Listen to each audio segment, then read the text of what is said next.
इस क्लास को मैं पहले ही अपलोड कर चुका हूं और उस क्लास में मैंने काफी विस्तार से प्रशासन, प्रबंधन और संगठन पर चर्चा किया है।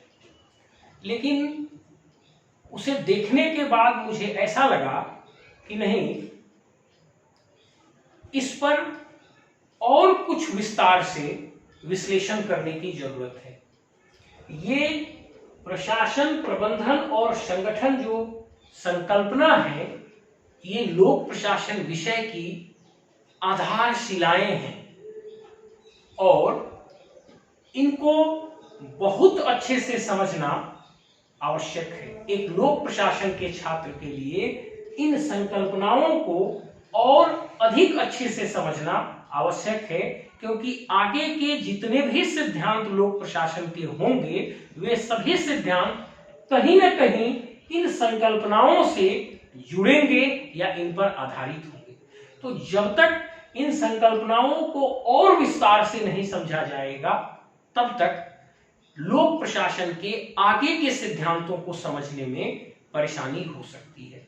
यही बात सोचकर मैंने तय किया कि मैं इस क्लास को फिर से रिकॉर्ड करूंगा और इस क्लास में मैं एक दो उदाहरण लूंगा और बहुत धीरे धीरे उस उदाहरण के साथ इन तीनों संकल्पनाओं को फिर से आप लोगों को समझाऊंगा, ताकि यह बहुत ठोस आधार कायम कर सके आपके मस्तिष्क में और भविष्य में लोक प्रशासन की जो बाद की संकल्पनाएं आएंगी उसको समझने में आपको कोई परेशानी नहीं।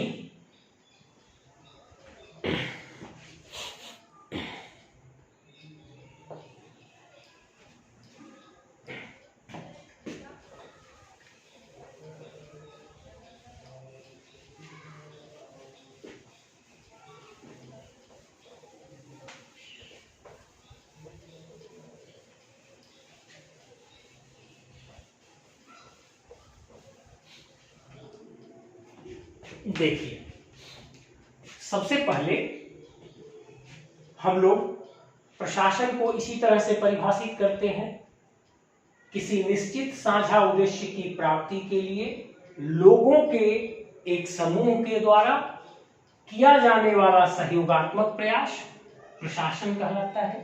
मतलब प्रशासन में एक निश्चित साझा उद्देश्य होता है, लोगों का एक समूह होता है और उस समूह के द्वारा सहयोगात्मक प्रयास किया जाता है। और जब ये तीनों संकल्पनाएं एक साथ मिल जाती हैं, जब ये तीनों अवयव एक साथ मिल जाते हैं, तब प्रशासन की संकल्पना कायम होती है। अब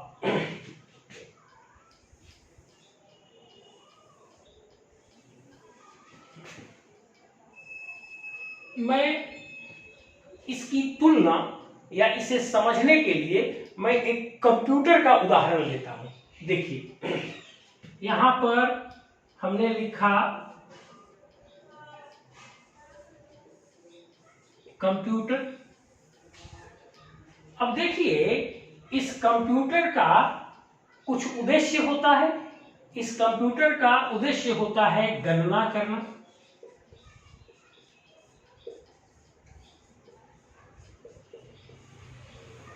अच्छा, अब ये जो कंप्यूटर है, इस कंप्यूटर में बहुत सारे ऐप अर्थात समझदारी अर्थात सॉफ्टवेयर अपलोड किया जाता है। आप सुने होंगे विंडो 7, विंडो 10, विंडो 11, इस तरह से एक्सेल और दूसरे दूसरे सॉफ्टवेयर हैं कंप्यूटर के, जो कि अपलोड किए जाते हैं कंप्यूटर में, ताकि वह गणना करने का काम कर सके। तो कंप्यूटर में एक अगला चीज होता है जिसका नाम है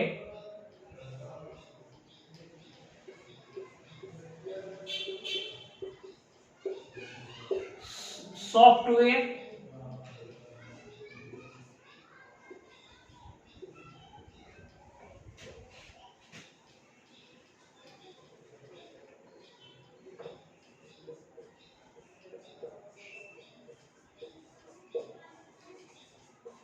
अब देखिए तो आप इस कंप्यूटर को देखिए और इसकी तुलना आप प्रशासन से करिए।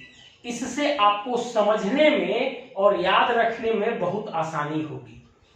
कंप्यूटर आपको दिखाई देता है, उसको आप छू सकते हैं, वह एक मशीन है, उसमें वजन होता है, उसको आप पकड़ सकते हैं और इसको कंप्यूटर का हार्डवेयर कहा जाता है।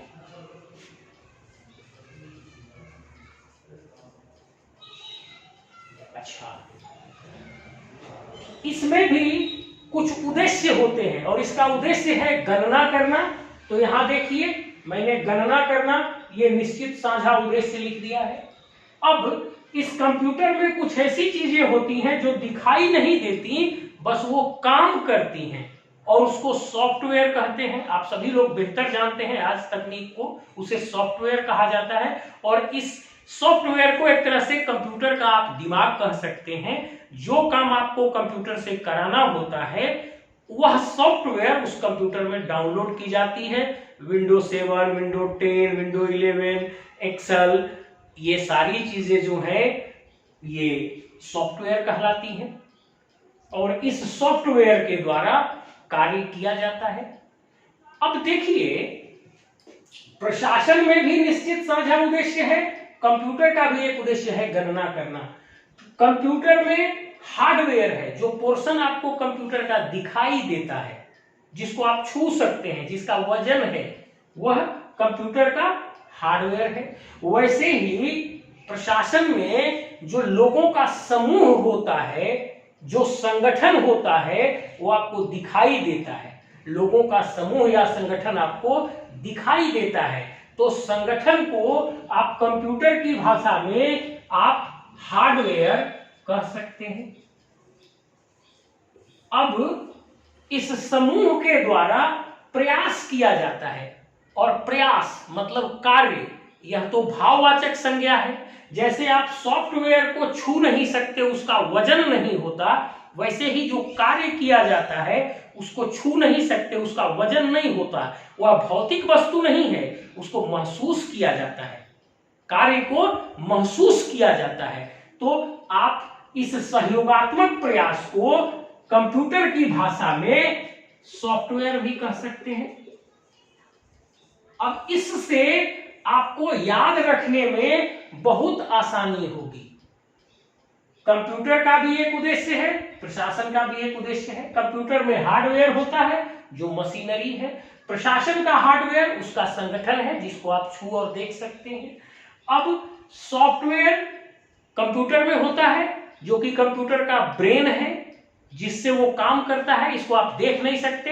वैसे ही प्रशासन में एक सहयोगात्मक प्रयास होता है जो भौतिक वस्तु नहीं है, जिसे आप देख नहीं सकते और आप इसे कंप्यूटर की भाषा में सॉफ्टवेयर कह सकते हैं। अब यहां तक इस सिमिलरिटी को समझने के बाद मैं एक बहुत ही सरल उदाहरण लेना चाहता हूं और वह उदाहरण है, गांव में आप देखे होंगे ये भारत में कश्मीर से कन्याकुमारी तक और पश्चिम में गुजरात से पूर्व में आसाम तक, अरुणाचल प्रदेश तक, सब जगह लगभग ये एक जैसी घटना होती है। गर्मी के दिनों में बच्चों की टोली, बच्चे एक टोली बनाकर आम तोड़ने जाते हैं बागीचे में और वो तोड़ के आम लाते हैं। मैं इसी घटना को उदाहरण के रूप में उठाऊंगा ताकि सभी लोग अपने आप को उस घटना से जोड़ सकें और प्रशासन को पूर्ण रूप से समझ सकें।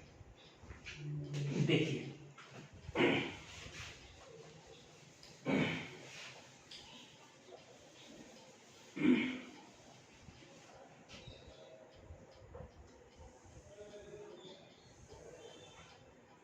क्या होता है, गर्मी के दिनों में कुछ बच्चे मिलकर टोली बनाते हैं। एक बच्चा 4-5 छोटे बच्चों को पकड़ लेता है और वे उनको लेकर एक टोली बनाकर जाते हैं आम तोड़ने। अब जाने के बाद वहां पर वे लोग आम तोड़ते हैं और आम तोड़कर लेकर आते हैं। मैं इसी पूरी क्रिया को प्रशासन के रूप में समझाने की कोशिश कर रहा हूं और आप अपने आप को इससे जोड़िएगा, बहुत आसानी से आप समझ सकते हैं। देखिए मान लीजिए एक बच्चा है, वो 4-5 छोटे बच्चों को पकड़ लेता है और एक टोली बना लेता है और वे सभी लोग आम तोड़ने के लिए निकल चलते हैं। अब यहां पर और वे लोग जाते हैं बागीचे से और आम तोड़ कर लाते हैं। अब इस घटना में आप पहला चीज देखिए कि उन बच्चों की टोली का क्या उद्देश्य है। कोई साझा उद्देश्य है। उन बच्चों की टोली का एक साझा उद्देश्य है आम तोड़ना। ये सभी लोग आम तोड़ने के साझा उद्देश्य से प्रेरित होकर आगे बढ़ते हैं। अब जब आम के बागीचे के पास पहुंचते हैं तो जनरली क्या होता है, वो बड़ा बच्चा किसी ऊंचे मेड़ पर बैठ जाता है और 5 बच्चों को नीचे जमीन पर बिठा लेता है। जब बागीचे में सब पहुंचते हैं तो बड़ा बच्चा किसी ऊंचे मेड़ पर बैठ जाता है और बाकी छोटे बच्चों को नीचे जमीन पर बिठा लेता है और उसके बाद वह उन बच्चों को डिक्टेट करना शुरू करता है, तुम ऐसे करो, तुम वैसे करो। और इस स्थिति में देखिए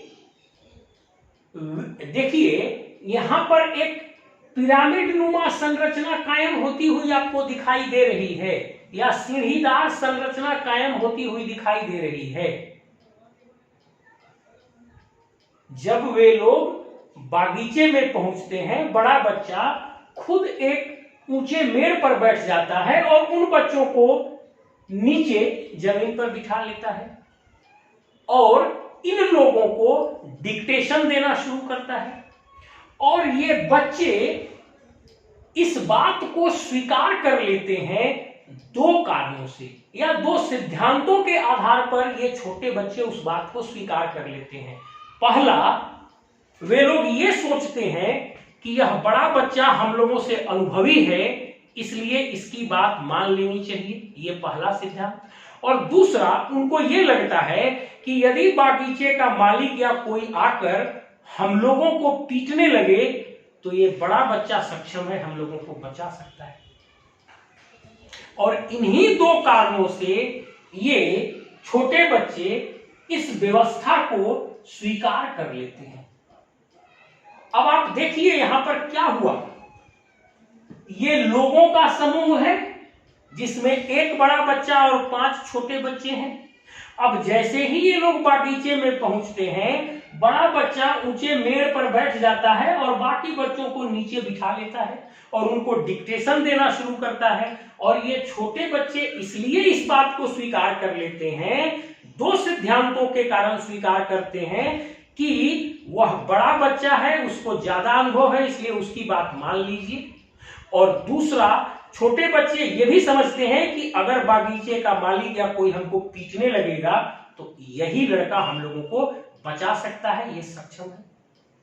अब इन 2 सिद्धांतों के आधार पर ये छोटे बच्चे इस पद सोपानिक व्यवस्था को स्वीकार कर लेते हैं और इसके डिक्टेशन को मानने लगते हैं। हम इसे अब दोहराएंगे नहीं, आप अपने आप रिकलेक्ट करिए मैं जो जो बोला हूं। अब आप देखिए यहां जो ये 6 लोगों का समूह है, 2 सिद्धांतों के आधार पर एक सीढ़ी नुमा पद सोपानिक संरचना में व्यवस्थित हो जाता है। यहां जो 6 बच्चों का समूह है जो आम तोड़ने के उद्देश्य से बागीचे में पहुंचा था, वहां पहुंचकर 2 सिद्धांतों के आधार पर एक सीढ़ी नुमा पद सोपानिक संरचना में ढल जाता है। और जब जब लोगों का समूह कुछ सिद्धांतों के आधार पर सीढ़ी नुमा पद सोपानिक संरचना में ढल जाता है तो इसी व्यवस्था को संगठन कहा जाता है।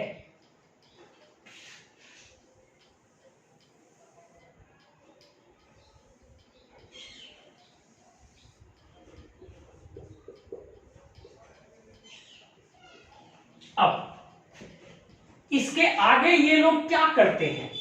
अब ये लोग आम तोड़ने का प्रयास करते हैं। अब आम तोड़ने के प्रयास में ये सभी लोग सहयोगात्मक प्रयास करते हैं।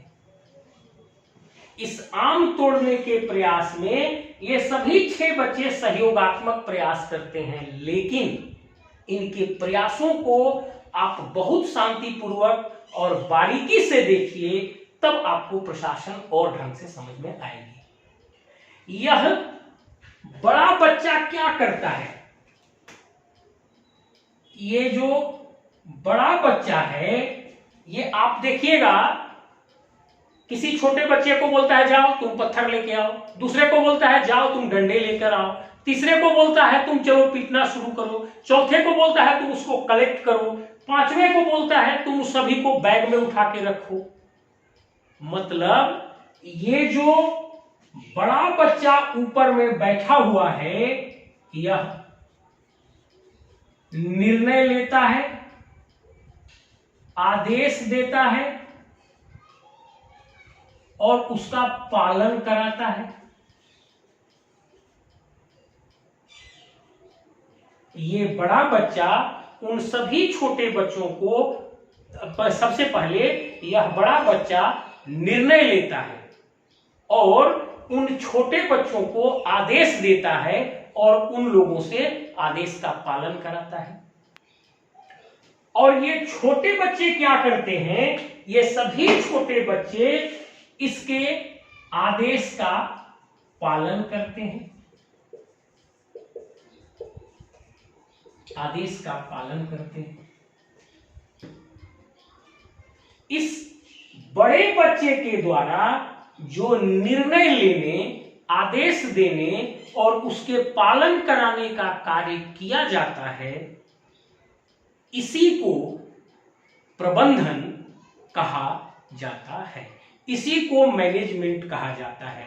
और इस उदाहरण में यह जो बड़ा लड़का है, यह मैनेजर है, यह मैनेजमेंट कर रहा है। मतलब इस सहयोगात्मक प्रयास में जो बड़े बच्चे के द्वारा निर्णय लेने, आदेश देने और पालन कराने का कार्य किया जा रहा है, इसी को प्रबंधन या मैनेजमेंट कहा जाएगा। और उस बड़े बच्चे को इस खेल में मैनेजर कहा जाएगा। अब मेरे ख्याल में आपको ये पूरा उदाहरण बहुत अच्छे से समझ में आ गया होगा। अब हम इस उदाहरण से आगे बढ़ते हैं और प्रशासन के अपने ओरिजिनल टॉपिक पर पहुंचते हैं, इसको समझाने के बाद।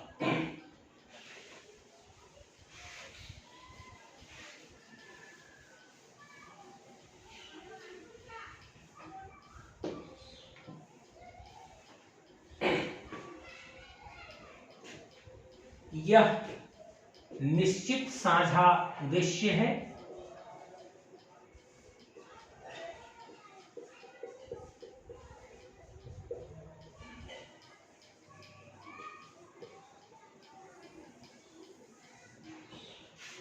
यह लोगों का समूह इस प्रकार से है।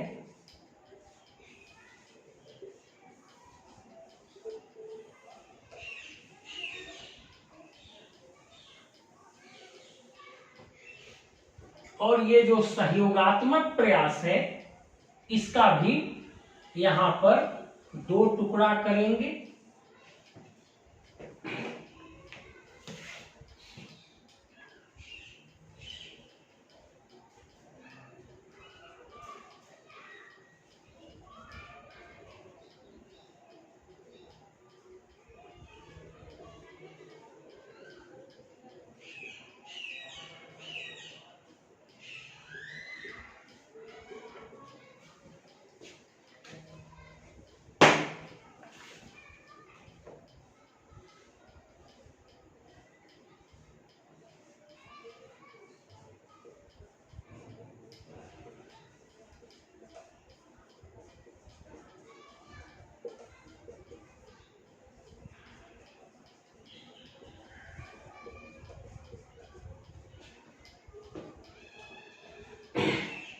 अब देखिए, मैं प्रशासन से शुरू करता हूं। किसी निश्चित साझा उद्देश्य की प्राप्ति के लिए लोगों के एक समूह के द्वारा किया जाने वाला सहयोगात्मक प्रयास प्रशासन कहलाता है। अब प्रशासन में लगे लोगों के समूह को जब कुछ सिद्धांतों के आधार पर इस पिरामिड नुमा संरचना में ढाल दिया जाता है, तब इसी पिरामिड नुमा संरचना को, जो कि कुछ सिद्धांतों के आधार पर बनी हुई होती है, संगठन कहा जाता है। जैसा कि मैंने आम तोड़ने की टोली में आपको बताया था कि दो सिद्धांतों के आधार पर वे लोग कैसे पिरामिड नुमा संरचना में बन गए थे।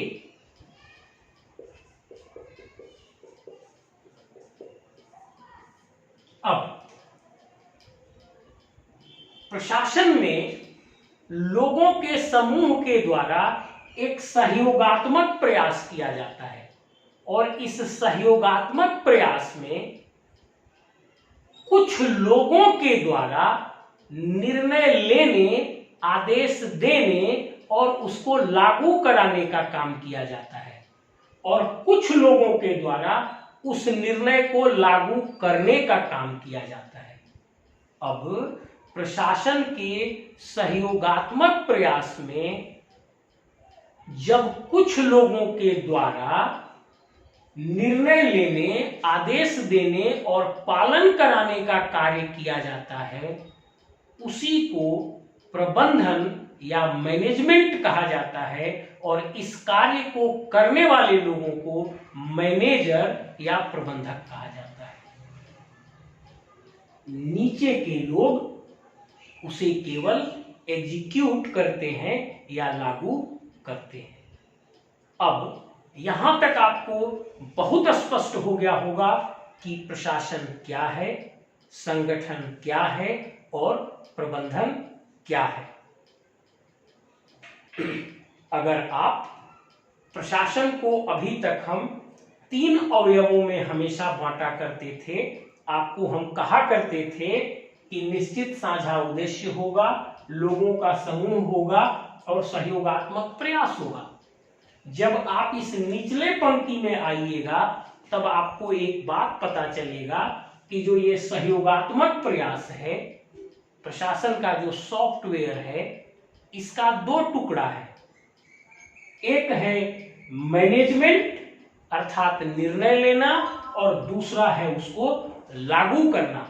और जब इस लाइन को आप देखेंगे तो इस लाइन में प्रशासन के आपको 4 टुकड़े दिखाई देंगे। निश्चित साझा उद्देश्य, एक संगठन दिखाई देगा, यहां पर प्रबंधन अर्थात निर्णय लेने का कार्य दिखाई देगा और नीचे उस निर्णय को लागू करने का कार्य दिखाई देगा। और ये 4 चीजें आपको प्रशासन के अंदर मिलेंगी। अब यहां तक समझने के बाद आपको यह बहुत स्पष्ट हो गया होगा कि प्रशासन सबसे बड़ी संकल्पना है और संगठन तथा प्रबंधन उसके अंदर के हिस्से हैं। और कंप्यूटर की भाषा में संगठन को प्रशासन का आप हार्डवेयर कह सकते हैं और प्रबंधन को प्रशासन के 2 सॉफ्टवेयर में से निर्णय लेने वाला सॉफ्टवेयर कह सकते हैं। और यहां तक आपका ये तीनों चीज क्लियर हो जाता है। अब मैं इसको एक वृत्त बनाकर दिखाना चाहता हूं। उस वृत्त बनाकर देखने से पहले मैं इस संगठन और इस प्रबंधन को भारतीय प्रशासन के परिप्रेक्ष्य में आपको समझाना चाहता हूं। भारत में शुरू से ही, अंग्रेजों के काल से ही क्लास 1, क्लास 2, सबऑर्डिनेट और इंफीरियर 4 प्रकार के पदाधिकारी हुआ करते थे और उसी के आधार पर प्रशासन का संगठन बनता था। मैं वही उदाहरण लेकर यहां आपको समझाने की कोशिश कर रहा हूं भारतीय प्रशासन के परिप्रेक्ष्य में। हम लोग सैद्धांतिक रूप से इसको समझ गए, हम केवल भारतीय प्रशासन के परिप्रेक्ष्य में हम उसको सिमिलराइज कर रहे हैं। देखिए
देखिए आपके मन में एक बात अभी आएगी कि हमने क्लास 1, क्लास 2, सबऑर्डिनेट और इंफीरियर, इन 4 बातों की चर्चा की थी।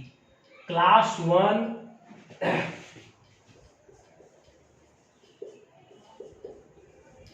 क्लास 2 सबऑर्डिनेट और इंफीरियर, इन 4 रैंक की अभी हमने चर्चा की थी। लेकिन जब मैंने पद सोपान बनाया तो मैंने group A, group B, group C और ग्रुप डी लिखा। ये बात मैं आपको विस्तार से समझाऊंगा अपने भारतीय प्रशासन की क्लास में, इंडियन एडमिनिस्ट्रेशन के क्लास में। इन बातों को मैं विस्तार से समझाऊंगा कि जब अंग्रेज भारत में थे 1947 ईस्वी में, तब हमारे देश में क्लास 1, क्लास 2, सबऑर्डिनेट और इंफीरियर पद हुआ करते थे। इन 4 स्तरों में हमारी संगठन ढली हुई थी। बाद में इसमें 2 बार परिवर्तन हुए और अभी वर्तमान में क्लास 1 के जगह पर ग्रुप ए, क्लास 2 के जगह पर ग्रुप बी, सबऑर्डिनेट के जगह पर ग्रुप सी और इंफीरियर के जगह पर ग्रुप डी शब्द का प्रयोग किया जाता है, क्योंकि प्रजातंत्र में किसी को क्लास 2, किसी को सबऑर्डिनेट, किसी को इंफीरियर कहना सही नहीं है। और वेतन आयोग की अनुशंसा पर ये पद के नामों में, रैंक के नामों में, हम आपको आगे बताएंगे ये भी कि रैंक और पद में क्या अंतर होता है। तो इन रैंक के नामों में अंतर किया गया और वर्तमान में ये इस प्रकार से है। अब आइए इस बात को समझिए।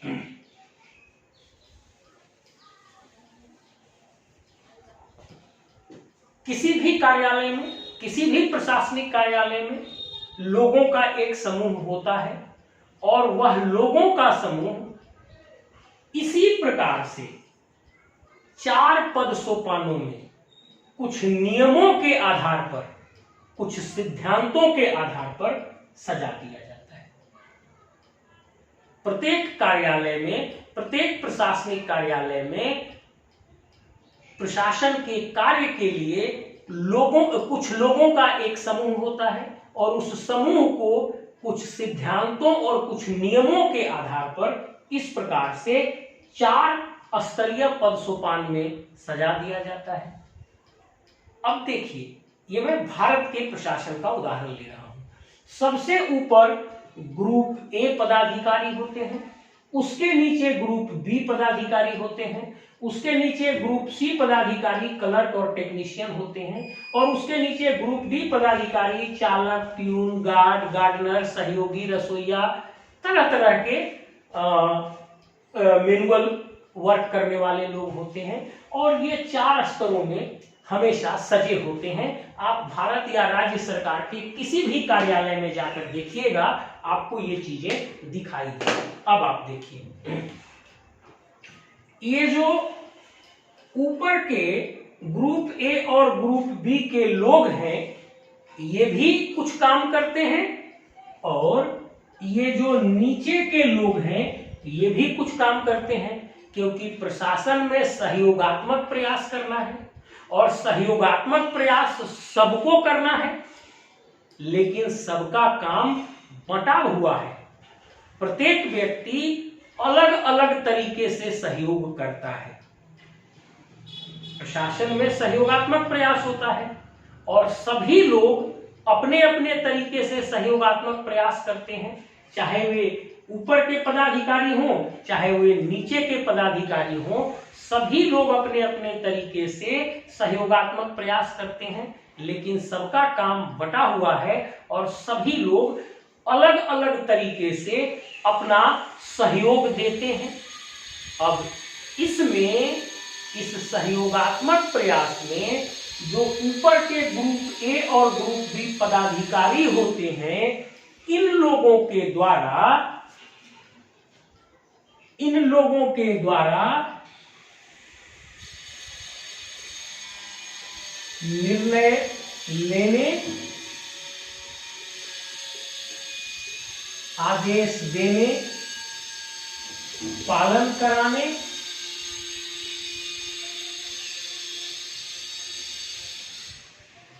का कार्य किया जाता है इन ऊपर वाले लोगों के द्वारा, और इन नीचे वाले लोगों के द्वारा मतलब ग्रुप सी और ग्रुप डी के द्वारा इन कार्यों का अनुपालन किया जाता है।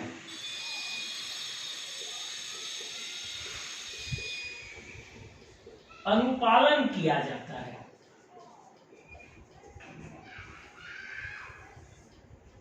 मतलब सहयोगात्मक प्रयास में संगठन के ऊपर वाले लोग निर्णय लेकर अपना सहयोग देते हैं और संगठन के नीचे वाले लोग उस निर्णय को लागू करके अपना सहयोग देते हैं।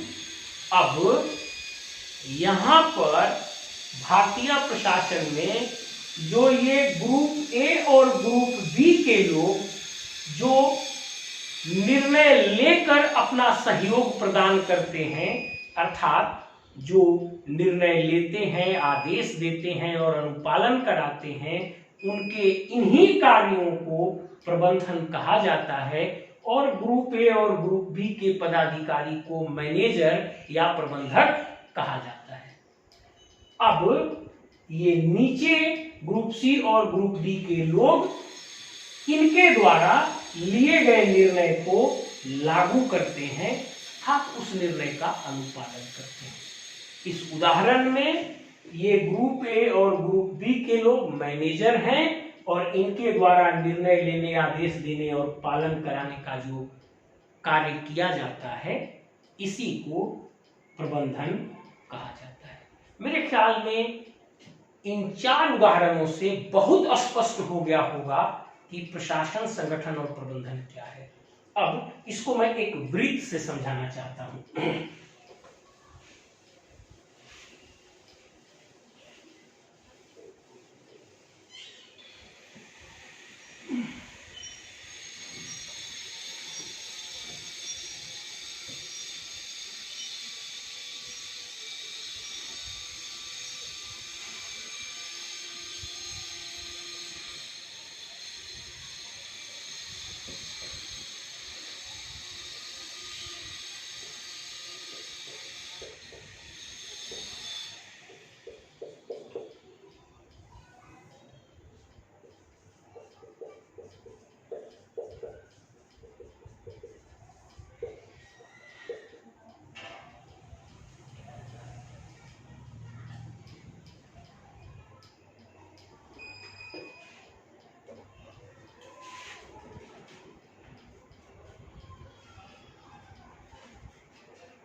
अब आप देखिए, ये मैंने एक बड़ा सा वृत्त बनाया।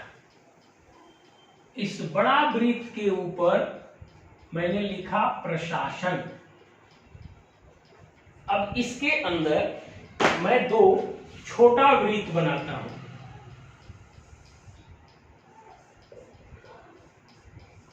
एक है संगठन और दूसरा है प्रबंधन।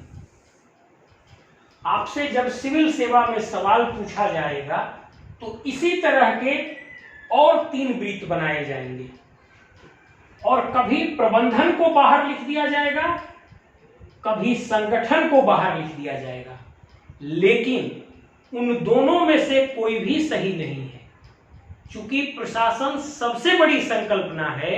और देखिए कि इस प्रशासन में प्रबंधन भी समाहित है, इस प्रशासन में संगठन भी समाहित है।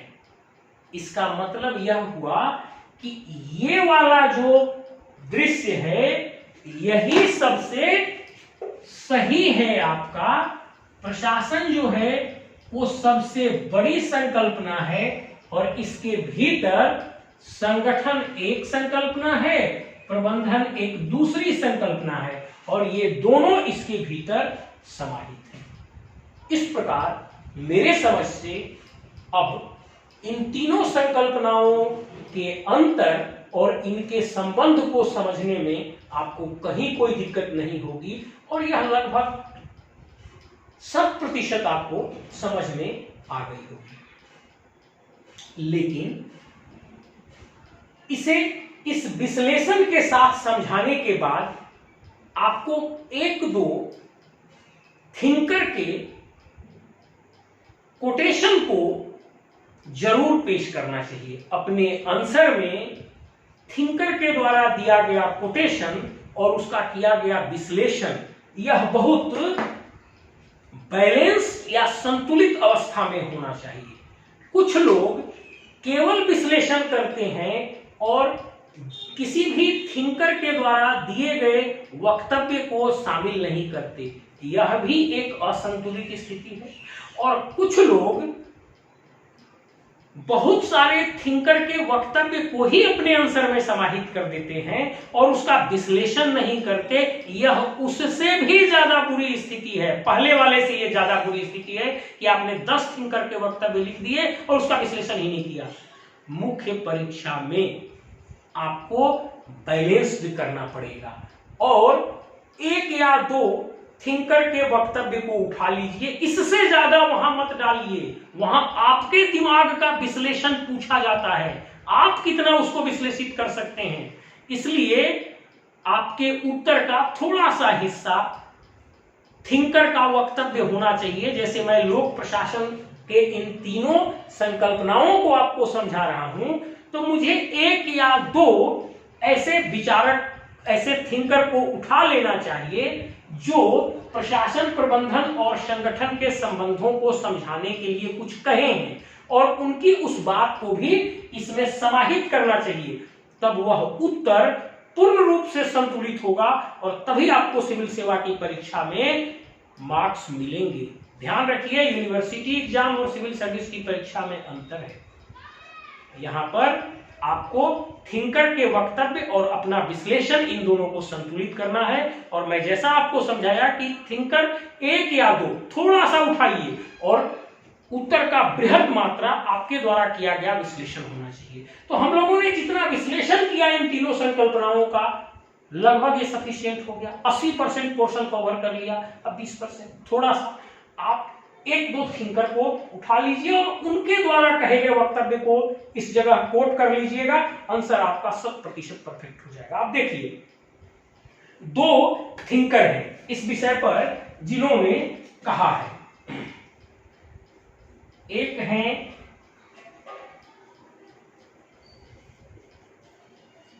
विलियम शुल्जे और दूसरे हैं ओलिवर सेल्डन। इनके नाम भाई ये विदेशी हैं, ऐसे ही होंगे, कोई उपाय नहीं है।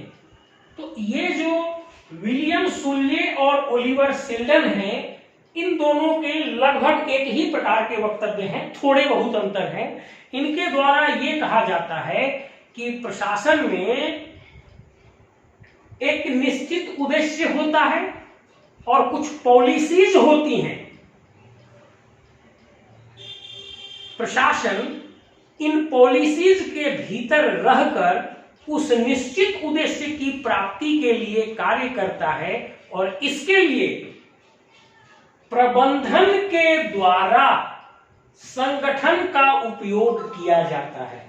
मतलब प्रशासन के अंतर्गत एक निश्चित साझा उद्देश्य होता है, प्रशासन की कुछ पॉलिसीज अर्थात नियम होते हैं, इन नियमों के अंदर रहकर प्रबंधन के द्वारा संगठन रूपी मशीन का प्रयोग करके उस लक्ष्य की प्राप्ति का प्रयास किया जाता है।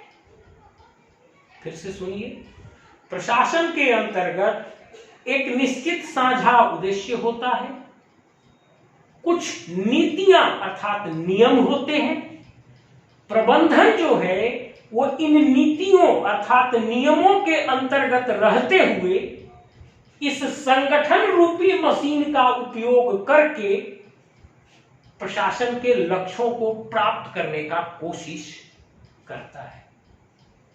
यही प्रशासन है। अब आप इनके इस परिभाषा को देखने से सुन लिए, अब आप हमने जो विश्लेषण किया है उसको पूरा देख लीजिए।